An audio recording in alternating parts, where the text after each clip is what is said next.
hppodcraft.com. The line has been drawn.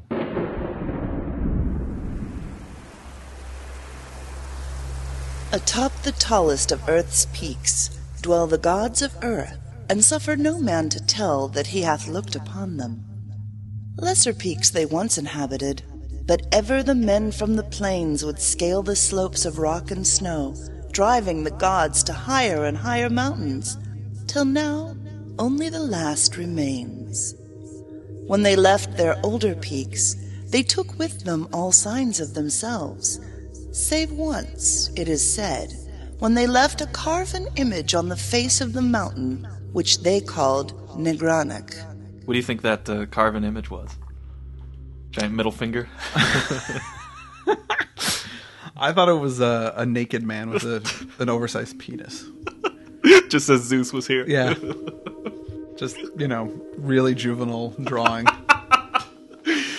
Well, that was the opening paragraph of The Other Gods. The Other Gods. By H.P. Lovecraft. That opening paragraph was read by Julie Hoverson. Yeah. Julie is a friend of the show, longtime friend of the show, and she runs a great audio drama anthology series called 19 Nocturne Boulevard. We'll put a link in the show notes. There's some good stuff over there. Yeah, they release about 2 a month, horror and suspense stories. Mm-hmm. They did a really cool adaptation of The Temple a while ago. Yeah. So I'd recommend people checking that out. Thanks, Julie. Thank you, Julie. I like the notion of men chasing their own gods away. Yeah, I mean, again, I hate bringing up Lovecraft's atheism, but I think that does play into it a little bit, Sure. where, the more that man studies the world around him, the less he finds God. Like the more he lifts up those rocks and no God under there, that's...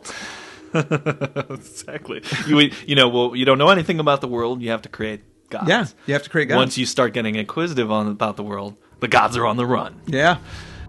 Now they have betaken themselves to unknown Kadath in the cold waste where no man treads, and are grown stern, having no higher peak whereto to flee at the coming of men.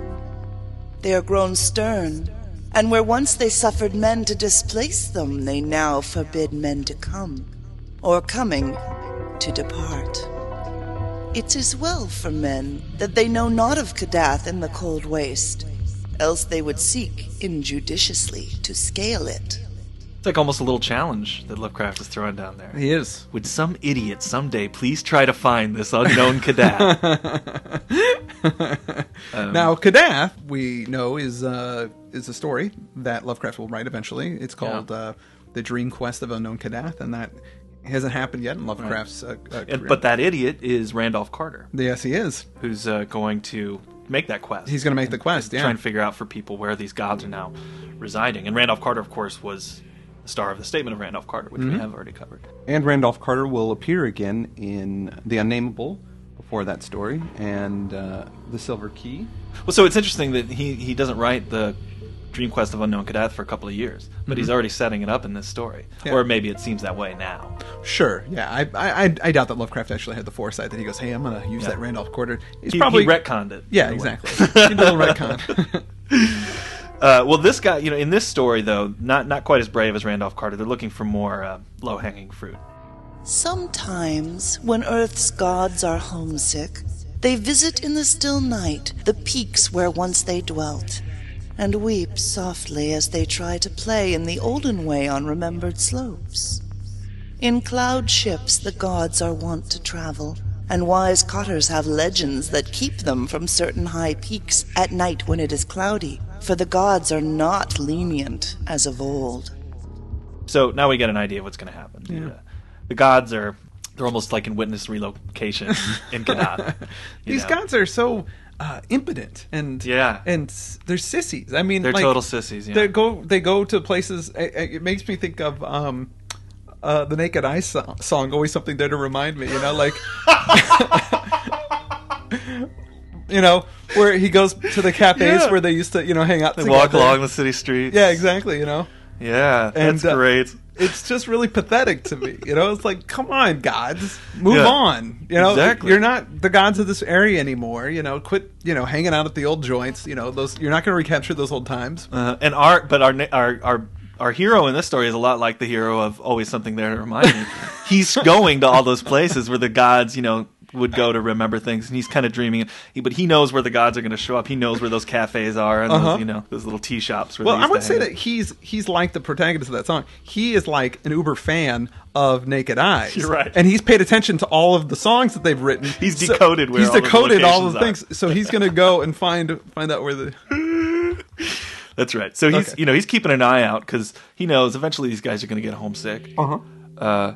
With this guy that we're talking about is actually also from a familiar location to us. Oh yes, he's from Ulthar. In Ulthar, which lies beyond the river's sky, once dwelt an old man, avid to behold the gods of earth. A man deeply learned in the 7 cryptical books of Hazan, and familiar with the Nakadic manuscripts of distant and frozen Lomar. His name was Barzai the Wise, and the villagers tell of how he went up a mountain on the night of the strange eclipse. Barzai knew so much of the gods that he could tell of their comings and goings, and guessed so many of their secrets that he was deemed half a god himself.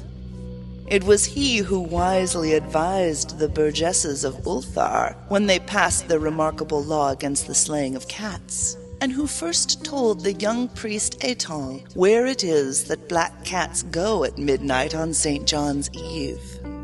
So we've got some earlier stories. Yeah, with some earlier stories and some future stories again. Obviously, the Nakadic manuscripts are from Polaris, As is the location Lomar. as Lomar's from Polaris.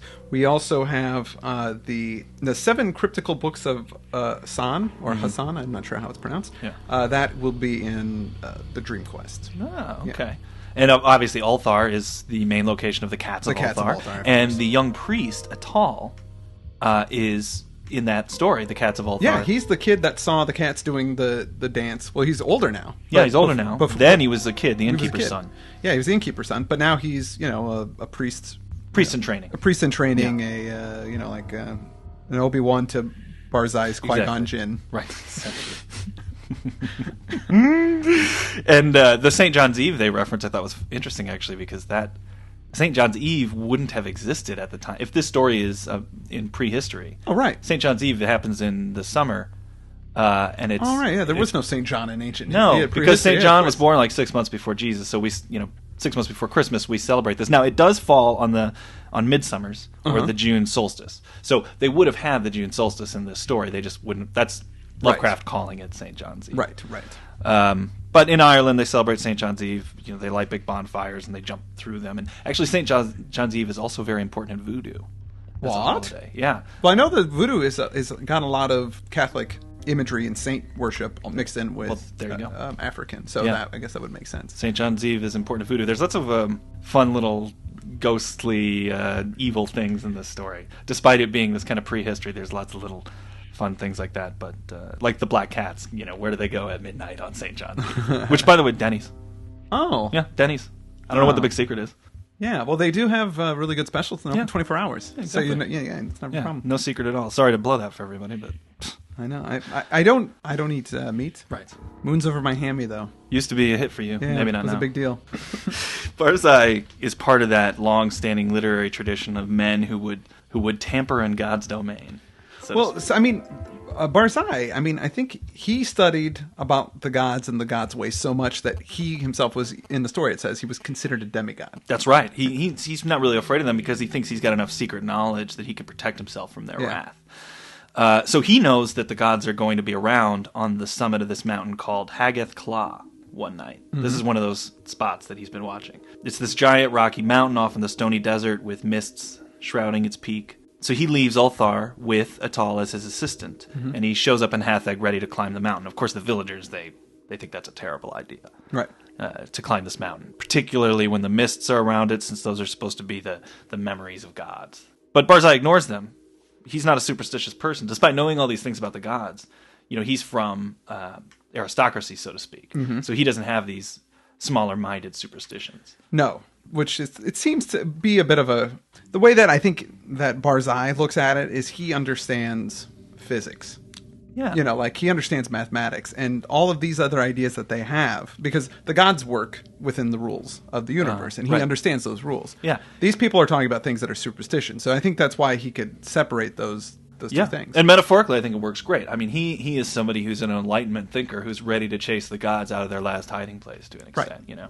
He laughs at their stories, even though Atal, being the innkeeper's son, does hold with some of those superstitious fears. So Right. He experiences a little fear on. He's a little nervous, but Barzai is he's the boss. Yeah, he's.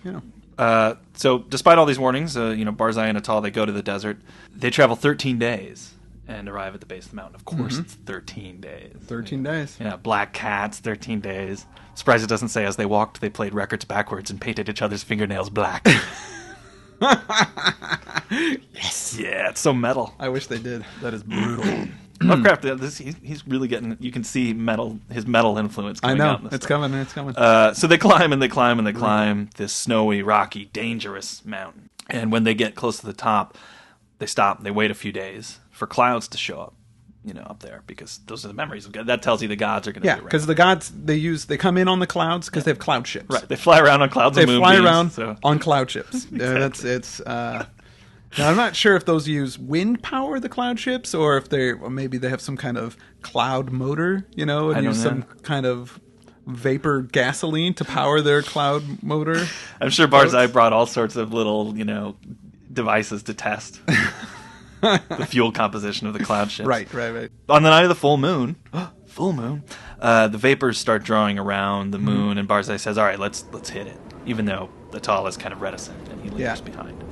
So thick were the vapors that the way was hard, and though Atal followed on at last, he could scarce see the grey shape of Barzai on the dim slope above in the clouded moonlight. So Barzai's just excited. Oh yeah. He takes off. Oh, he does, and he has no fear. That's fear. the big thing, because Atal's hanging back. One, because he's a little tired, but also because he's kind of afraid. Yeah. And Barzai, He's climbing like crazy. like crazy. Forget it. Forget Yeah. about it. That guy's Much crazy. better than somebody of his age should be climbing. Yeah. And Atal's having a hard time keeping pace. They seem to be getting close to what's described as the meeting place of the gods, I suppose, the summit of this mountain. And then Barzai scales this cliff that looks ridiculously difficult. I mean, how he could climb over it, I don't know. In my head, I imagine it as one of these, like, Looney Tunes, Well, you know how the cliff kind of goes out, so it almost hangs overhead. So he's actually upside Like he down. scales the ceiling to get it, he has to go upside down to get up to the thing. Right. That's how I saw it. That's how I saw it Yeah. too. So Barzai disappears when he goes over the lip of this cliff, and he starts yelling, and Atal can hear him. He says, I have heard the gods. I have heard Earth's gods singing in revelry on Hatheg Claw. The mists are thin and the moon is bright, and I shall see the gods dancing wildly on Hatheg Claw that they loved in youth. The wisdom of Barzai hath made him greater than Earth's gods, and against his will their spells and barriers are as naught. Barzai will behold the gods, the proud gods, the secret gods, the gods of Earth who spurn the sight of men. Well, first of all, you got to look out for a guy who refers to himself in the third person. definitely. Yeah. Yeah, Yeah. you're right. And the stuff that he's spewing, he's better than the gods, he's setting himself up for a fall. Absolutely. Yeah. He's like Dr. Eric Vornoff in Bride of the Monster. He Which I honestly didn't write that one down, but earlier I said he tampered in God's domain, which is an Ed Wood quote. That somehow has worked its way into my brain. I didn't even mean to say it. This is such a silly thing to say. Oh. But this is almost like he's like Dr. Frankenstein in a way, or any of these protagonists Right. who It's I'm a- going to challenge the gods. Yeah, and it's hubris. It's like, he's not up there as a scientist. He's up there as a guy who thinks he's the best. He's better Yeah, than everything. Better than the gods, better than nature, the best. And Atal can hear him out there ranting about it, all the great dancing he's going to see, how he's so much better than the gods. But Atal feels this strange sort of shifting in the air. And although the way up is steeper than it's ever been, he's suddenly able to scale it sort of easily. It's almost as if he's sliding upward a bit. And as he flies up the mountain through the mists, the light of the moon begins to fail, and Barzai's yelling takes on a much different aspect. He says, The moon is dark, and the gods dance in the night. There is terror in the sky, for upon the moon hath sunk an eclipse foretold in no books of men or of earth's gods. At last, in the dim light, I behold the gods of earth. And then Atal can hear this terrible cry of horror. And we know that maybe Barzai is seeing something he did not count on. Things aren't going well for Barzai. The other gods! The other gods! The gods of the outer hells that guard the feeble gods of earth! Look away! Go back! Do not see! Do not see! The vengeance of the infinite abysses, that cursed, that damnable pit! Merciful gods of earth! I am falling into the sky! Yeah, that's a good one. In fact, that quote right there was best line picked out by Dada Voodoo. Yeah, best line. I am Best falling line. into the sky. I'm falling into the sky, which is really, it's a cool line. I would go back and say that if at the end of the moon bog, that character in there who did get drawn up into the sky, Right. were shouting, "I am falling into the sky," it would have been so much It cooler. would have been so much cooler. Yeah. It's a really neat inversion of what somebody might be screaming at. Right. such a Well, because horrific I mean, moment. it's the laws of the universe. Like whatever he stumbled onto, the laws of the universe are reversing. Like Yeah. gravity is in reverse because things are so crazy. You know, that is scary. And there's this terrible peal of thunder that rings out. And even the people in Ulthar can hear this. And the moon suddenly falls under this strange eclipse. Atal shuts his eyes, stops listening. He gets the heck out. He goes down the mountain. Yeah. And when the moon comes out again, he's safe on the snows below. You know, later, the men of Ulthar and Hatheg, they go look for Barzai during the day. Because he just disappears. And they don't find anything, but there is a giant symbol carved into the face of the rock of that mountain. And it's just like that symbol that was referenced in the first paragraph. Right.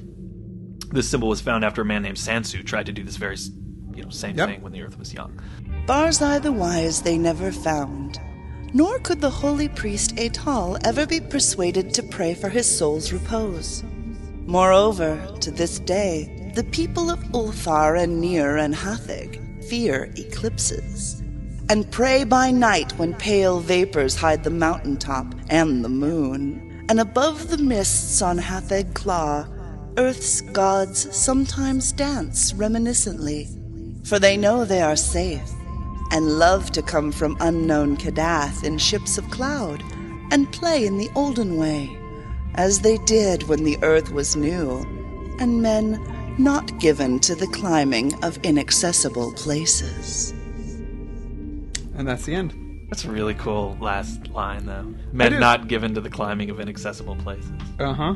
I mean, for me, this whole story is kind of a restatement of Lovecraft's basic cosmic view kind of thing. You know, like science and knowledge and learning, and, you know, we think that we're getting better, we think that we're getting strong, but once we get there and we find out what's really happening, we're in for a slap in the face. It's this. I mean, it's kind of the same thing in most of his big stories, his cosmic view of the universe. Like, we think we understand what's going on. As humans, we think we are the masters of our domain and our world and our universe, but there are places that if we go, we're going to find stuff that we're not ready for and we can't deal with. Yeah, the other gods, frequently described as gods in these type of fiction, they're actually more representations of the ugly scientific truth. That so much of life is random, meaningless mutation. Mm-hmm. There is no master plan, and if there is, we're not involved, nor could we understand it. Yeah. And as long as we're able to focus on a fictional world where man is the center, where there are gods that we serve, that serve us, that we can stay sane. But when we ignore the superstition, we pursue enlightenment, when we chase the gods, eventually we're going to see what there is without them, and that's the chaos. And that's gonna Horror make us fall into the sky. In the story, he says that these, the other gods guard the feeble gods of Earth. Yeah, He screams that out. Yeah. So the gods that he wanted to see get in their face and tell them, they're moted, are nothing compared to these other gods. Yeah, they're feeble. Yeah. And then when he sees what guards them, right away, run away, go back. And says he just knows what we just said. Now that it's been revealed to me, maybe this wasn't the best idea. Atal, get back down the mountain. Maybe some things you don't want to see. Well, I mean, it's his hubris. He thought he knew, and he did know. I'm just guessing. He did know the ways of the gods, Earth's gods. Yeah. But what he found up on that mountain wasn't Earth's gods. He found the real gods, or the gods above them. Which do, in a way, protect the gods of the earth. I mean, when people come into contact with the true, horror of existence or their smallness, I'm saying, around like a death, sure, or a great tragedy, people will often, I think after 9/11, so many people came back to the church. Right.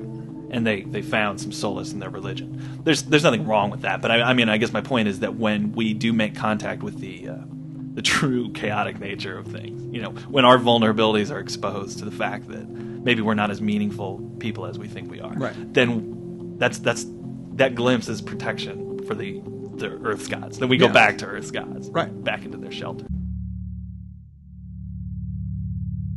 A little background on the story. It was written August 14th, 1921, but wasn't published until 1933. Wow, quite a time. Yeah, in the Fantasy Fan.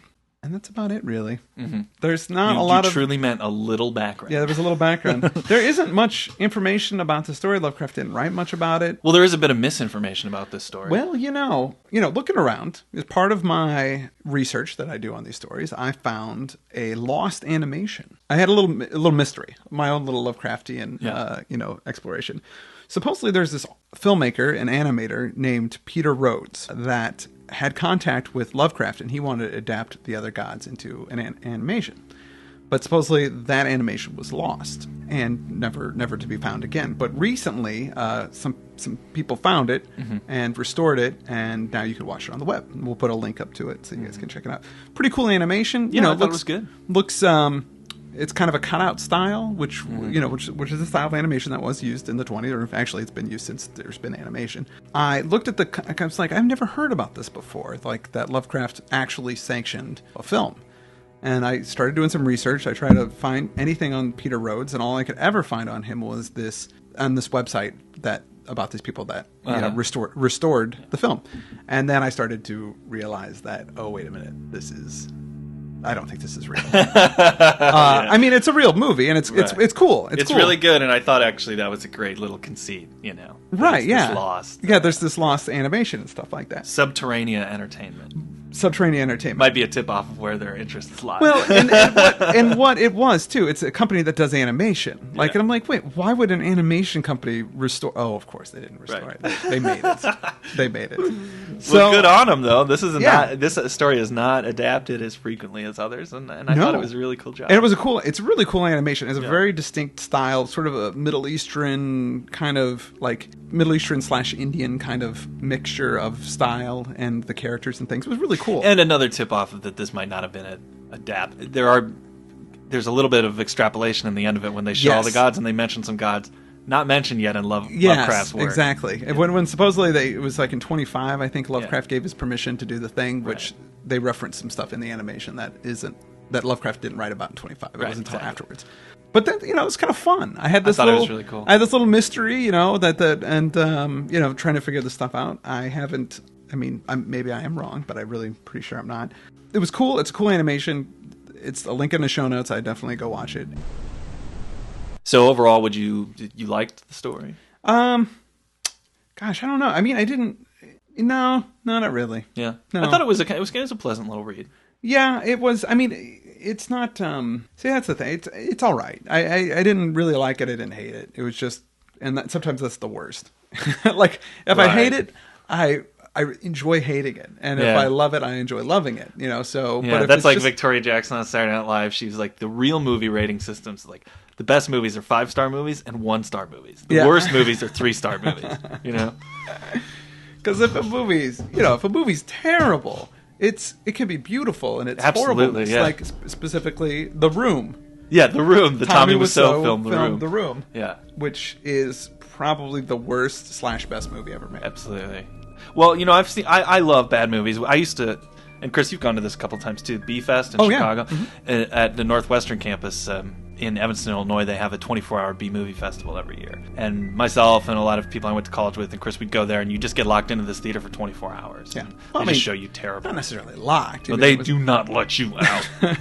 You can leave if you want. You can leave, but you can't come back in. That's the thing. So we watch, and there'll be a nice mix of 50s sci-fi movies, and then there'll be some Jim Cotta from the 80s. Just all types of bad science fiction bad movies, regular bad movies, and they're just really fun to watch. You all get together against the bad movie, and but The Room, which was made maybe 5 years ago, and this guy Tommy Wiseau that made it has just been showing it in Los Angeles. Now I think you can get it on DVD. You can get it on DVD. It's also, they did some screenings in New York and stuff. Yeah. But it's sort of taken on this sort of cult-like status. I mean, I saw it 4 or 5 years ago. Yeah. Like, I was late to it, but I still see it on the news. People. Yeah, we both came to it late, but there was an even later because they got a write up in Entertainment Weekly, and then these celebrities started to go see it. And I then saw it became- on news on CBS, like Alec Baldwin went to the right. to the screening of The Room and stuff. So. But anyway, I was just getting at it is bad in ways I couldn't have anticipated. Oh, that yeah. were just so delightful. It's surprisingly bad in ways that you can never anticipate, and that Exactly. is the joy. Exactly. Unfortunately, The Other Gods does not give you that. No. It's pretty mediocre. Yeah, you're right. It's pretty mediocre, but I wouldn't tell anybody not to read it. No, that's it. And if you are a completist and if you're looking for the mythology, the whole thing, great place to get Oh some yeah, there's a information. lot of crucial dreamland / prehistory stuff in Yeah. the story. So Yeah, yeah, exactly. check it out. I want to thank you, Julie, again for doing our reading. Julie, good job. And as always, we've got that donate button on our website. Yes, if you donate $20 or more, we will give you a soundtrack CD, and that's before the end of the year. We're running that promotion. Yes, until the 31st, Yeah. you get that if you donate. It's got all original music by Chad and a friend of the show, Lyle Erickson. That's right. He does a couple tracks on there and some with Chad, so there's kind of a merging in there. It's really cool CD. I love it. Just to let you know, Ghost Disco is one of the tracks on there. That's right. And I'm sampled in there, which I didn't. You distorted it so much, Chad, that I didn't recognize my voice. That's right. It's you. It is me. Yeah, you Yeah, told me guest that I was in vocalist there, and Chris I'm like, Lackey. what is he talking about? And then I listened to it again. I go, oh right, that's me. So pick it up. It's really cool. There's lots of great music in there. All of it awesome. Now, ladies and gentlemen, we are here in December, Yes. heading quickly towards the winter solstice and Christmas, Hanukkah and Kwanzaa, and many of you may not know this, but H.P. Lovecraft, big fan of Christmas. He loved the holiday. Loved it. There's a nice little collection of Christmas poems that he wrote to some of his friends. Yes. And we've got that here. So over the month of December, we're going to throw up some... We're going to throw up little readings. Just here and there, you're going to get, if you subscribe to the show, you'll get uploaded the little, it'll be our reader, Andrew Lehman, who is awesome, will be reading you some Lovecraft's Christmas poems. We thought we'd get that rolling here on this podcast Yeah. of The Other Gods. So here's a little sampling of Lovecraft's Christmas poetry read by the incomparable Andrew Lehman.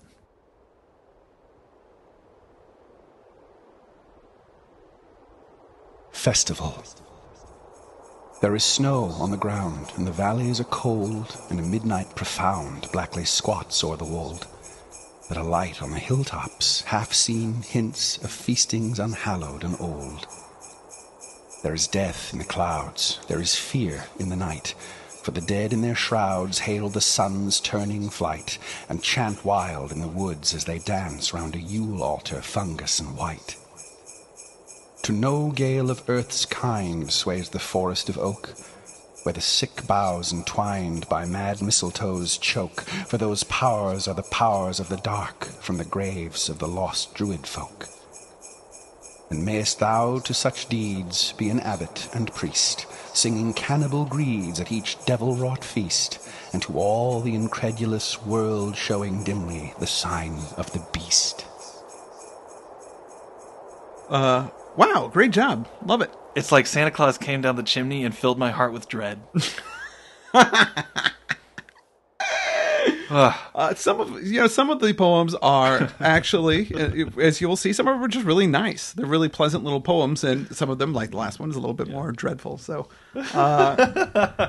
Look for more of that. look for more and, in the month. yeah. So what do we have next week, Chad? Well, get ready to strap on your dancing shoes, Chris, because we have...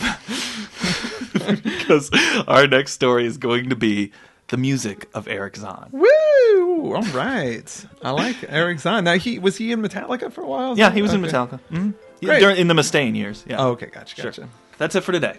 That's it for today. I'm Chris Lackey, I'm Chad Pfeiffer. and this has been the H.P. Lovecraft Literary Podcast. hppodcraft.com.